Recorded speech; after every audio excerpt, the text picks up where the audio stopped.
I'm Alex, and this is Alex Walks and Talks Debt. If this is my first time, or your first time, watching my videos, welcome to my channel. And if it's not your first time, second, third time, or whatever it may be, welcome back. As always, if you guys find value in what I do, please like, comment, and subscribe. Okay, well, today I'm going to share the story of a software engineer who wound up in $20,000 of credit card debt. Considering that the average U.S. credit card debt hovers around $6,500, he's not particularly rare. Okay, so here goes his story. Assuming that I can even make it out of this situation alive or not having to declare bankruptcy, never, ever again. I ran up about $20,000 plus in credit card debt by agreeing to go on a bunch of vacations I couldn't afford and spending all of my money at the bars. Stupid, I know. I was buying things I couldn't afford with money that I didn't have so that I could impress people that I don't even like. I'm a software engineer and I have a somewhat respectable income. My thought was, I'm sure I'll be able to pay the credit cards back. I make a lot of money. I was not on a zero-based budget. So I didn't really realize that there was no way in hell that I could afford those trips. I eventually realized that the minimum monthly payments had ballooned out of control and they were eating up a substantial portion of my paycheck. All of that overspending was cute until it wasn't. After I ran up that debt, I got into a car wreck. I had no money, so I couldn't buy a new car. And my credit was so jacked up because of the credit cards that I couldn't get anyone to approve me for a reasonable car loan. I had to go through a year of absolute hell with no transportation at all. Finally, I have a car now, but the interest rate is terrible. Still better than not having transportation, though.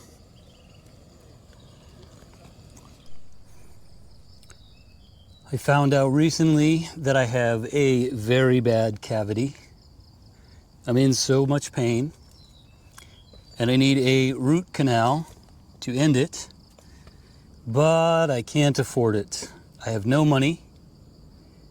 My credit cards are basically maxed out, and I can't get approved for a reasonable loan to get my care. The only options I have that are to take a disgustingly high interest loan that will put me even deeper in the hole, so deep that I may not be able to get out. And then the guy questions, should I do this since the pain is so bad? The other option is to get to a dental school or just endure the pain until March 1st, until my benefits kick in. The pain is getting so bad that I can barely even function. I don't think I can bear this pain for much longer. It feels like I'm getting punched in the face every second of every day.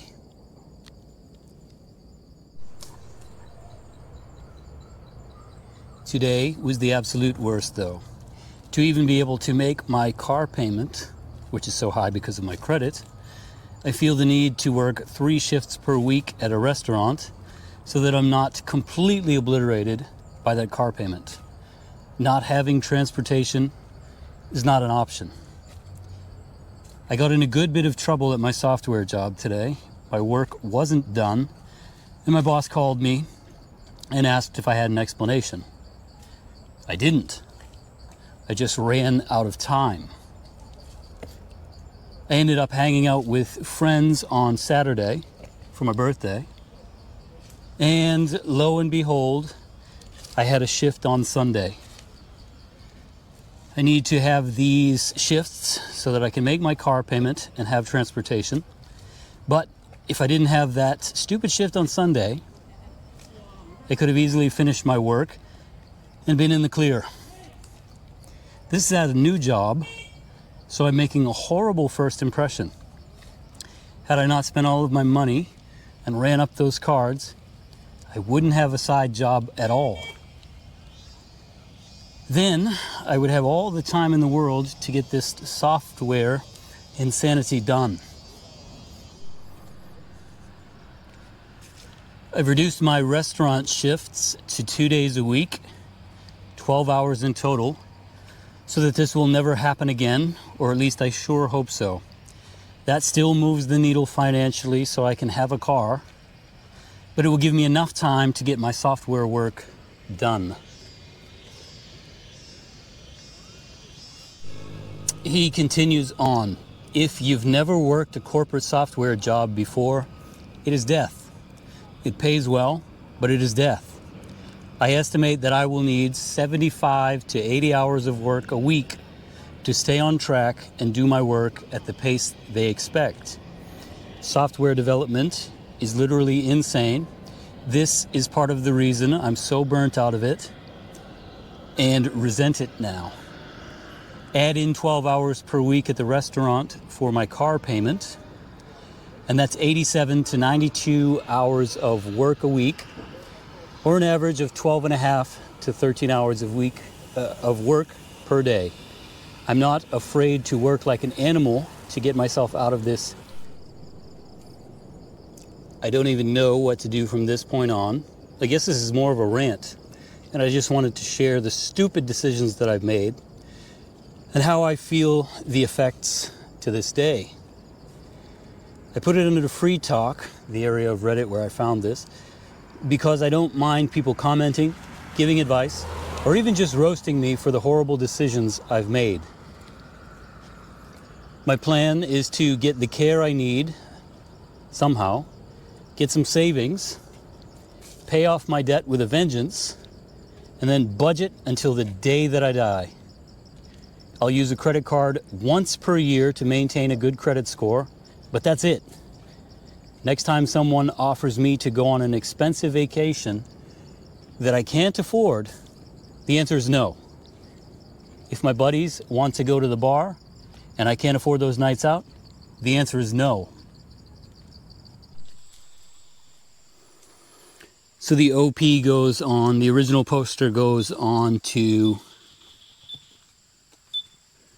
let me turn this off here, this thing goes crazy.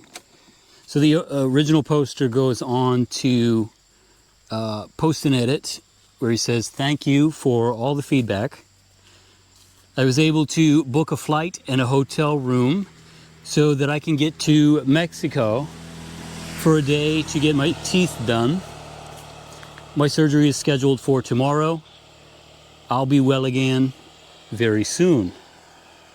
Everything except for work and this surgery is getting dropped, haha." And then he has a final edit where he says, "I went to Mexico and my surgery was successful. I feel so much better now. Thanks so much, guys." Oh boy, I don't know if I can get in here.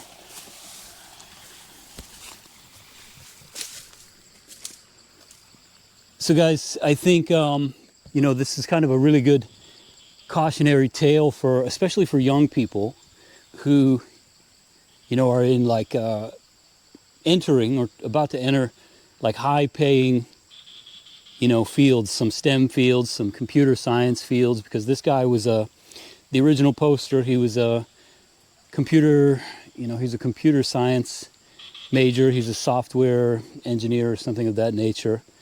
And he says, he makes good money. He didn't tell us exactly what he made. But again, he went in with the assumption, that he was going to come out of his program and make a lot of money, and it would, basically he didn't have to worry about the $20K in debt that he racked up from going on expensive vacations and going to bars with his buddies. You'll also remember in the story that he said, basically they weren't, he sort of hinted that they weren't really his friends at the end of everything. You know, it would have been nice to know exactly what he made. He didn't tell us in the story. I'm assuming he's probably somewhere in, you know, I got to guess probably like 80, 90,000 anyway. You know, software engineers can make a lot more than that. But let's just say that he made 80 or 90,000, and he was coming into getting into the working world and thinking, well, 20K is nothing, right? It is. It definitely is. So, you know, again, we don't know what he made exactly, but 20K, he thought he'd be able to knock that out in no time. He couldn't, right? The realities of like living expenses and things like that probably caught up to him.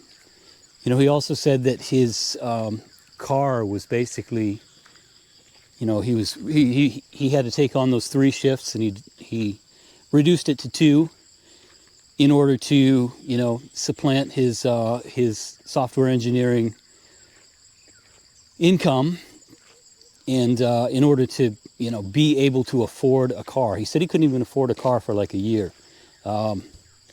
He didn't say that he was in the U.S., but it sounds like he's in the U.S. because, you know, he was dependent on his car and couldn't depend on public transportation.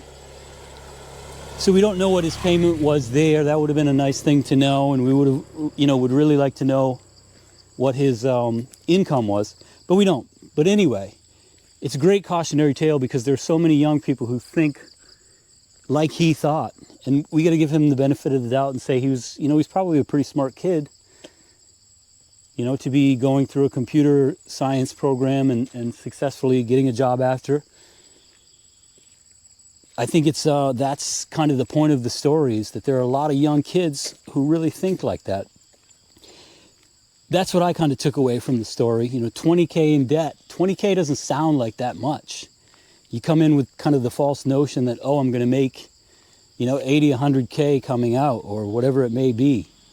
Even if it's only 60K, you probably don't think like, you know, 20K is going to kill me. This guy sounded like, you know, he was pretty much at his wit's end. He was working like 90 hours a week. He said that he didn't mind, but if it was me, I would mind. You know, 90 hours a week is a lot of hours. That's not a kind of lifestyle you want to, you know, undertake just in order to make sure you don't get killed by credit, right? Maybe if you're just socking it away, you could do that for a little while, and you know, you can make a good case for that. But that wasn't his case. And the other thing I want to note is that, guys, maybe 20K doesn't sound like a ton of credit card debt to have. There's 2 things I would say to that. Number one is that American credit card debt keeps on rising. On average, it's around $6,500. And I did a video about this, which just compared how it breaks out across generations. But Gen X, which is the generation before me, those guys, I think they're 1965 to 1980, they have almost, you know, they have like 9,000 in average credit card debt. That's actually a lot of money, because if you go online, you'll see tons and tons of accounts of people who kind of question, and I've seen this on boards again and again. It's like, it'll be the title, oh, I have 10K in credit card debt. Should I file for bankruptcy? You know, so that just should tell you that, you know, 10K is a lot to have in credit card debt. 20K is even more, obviously, but it really puts you at serious risk. It sounds to me like, you know, I wouldn't be surprised if the subject of the talk, if he was considering bankruptcy. You know, he was young. He probably thought about it, maybe even took steps to, you know, see what it would really look like with like a lawyer or someone of that nature. And then the other thing that I would say is this. I was also curious when I was doing the research for this video about what is kind of the average credit card debt at which people in the US file for bankruptcy. And so I couldn't get like a perfect statistic because they're kind of hard to come by, but the statistic that I could find was from 2007, and it said that the average was 23,000 and change, and then the median was, it was either 16,000 or 17,000. And so, you know, that kind of puts it in perspective of just how much trouble that kid, you know, got himself into with 20K in debt. And I think that's kind of the ultimately what I'd like anybody to take from this video, especially if you're a young kid. You got to be super careful about putting yourself in that position, because just like that kid, you know, you might think you'd be able to pay it off, but in all likelihood, you're going to end up putting yourself into a basically hell for several years. So don't do it. Basically, don't do it. The best thing I think you can do is, and I'll link 2 videos right here. Actually, I'm going to link 3 videos, because I think they'll help any of you who might be like headed in this direction, maybe just completely avoid it. So number 1, the video I'll link here is about the worst things that people do with credit cards. I think that has 5 steps for what, you know, basically the 5 worst things you can do. And then I'll also link right here. I'll link a video which is the 5 steps you have to take, you know, that you can take to get an 800 credit score, which the thrust of that video is that despite how maybe difficult it sounds to get an 800 credit score, it's really not that difficult, because actually 21% of all people who have an established credit score have reached the 800 threshold. So I'll link that here. And then the third one I'll link is a story about what happens, and this one relates to medical debt, but it could just as easily relate to, it also partially relates to credit card debt. But it's the story of a credit collections company and what they do, what their business model is, and something called debt parking. And the point of it is that, you know, if you find yourself in debt, be it credit card debt or medical debt, and it ends up getting to collections, you're going to be dealing with some really, really unsavory people. And I mean, they will do anything. They will really do anything to try to force you to pay money that you don't even owe them. So anyway, that's the video for today. I hope you guys, found some value in it. But again, I'm Alex. This is Alex Walks and Talks Debt. Please do like, comment, subscribe. It'll help me to grow and continue to bring some videos to you from all of these places where I'm at. And until the next time.